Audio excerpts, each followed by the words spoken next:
போன வாரம் சந்தைக்கு போனப்போ வாங்கிட்டு இருந்த காலிஃப்ளவர் இது. ஆக்சுவலா நான் வாங்கின பிளான் என்னன்னா, இத குழம்பு வைப்போம் அப்படின்னு சொல்லி தான். நான் குழம்பு சாப்பிட்டே ரொம்ப நாள் ஆச்சு. அப்புறம் தான் என் ஹஸ்பண்ட் சொன்னாங்க, "சில்லி சாப்பிட்டு ரொம்ப நாள் தான் ஆச்சு. நீ சில்லியே செஞ்சுரு" அப்படின்னு சொல்லிட்டு.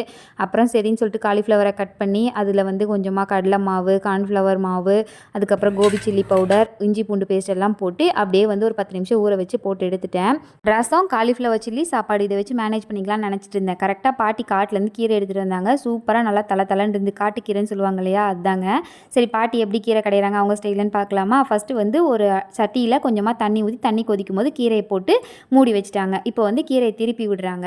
இது வந்து அவ்வளோதான் வெந்தது போதுன்னு அடுப்பு ஆஃப் பண்ணிவிட்டு வேறு பிளேட்லேயும் ஷிஃப்ட் பண்ணி வச்சுட்டாங்க. இப்போ ஒரு வடை சட்டியில் கொஞ்சமாக தேங்காய் எண்ணெய் ஊற்றி அதில் சின்ன வெங்காயம், மிளகா இது போட்டு நல்லா வதக்கிட்டு மிக்ஸி ஜாரில் கொஞ்சமாக உப்பு போட்டு அந்த வதக்கி வச்சதையும் போட்டு கீரையும் போட்டு அப்படியே மிக்சியில் போட்டு திருப்பி எடுத்தால் சூப்பரான கீரை கடையல் வந்து ரெடி ஆயிடுச்சு. இப்படி தான் பாட்டி செய்வாங்க. எங்களுக்கு பாட்டி செஞ்சால் ரொம்ப பிடிக்கும். உங்களுக்கு பிடிக்குமான்னு கமெண்ட்டில் சொல்லுங்கள். நாளைக்கு பார்க்கலாம்.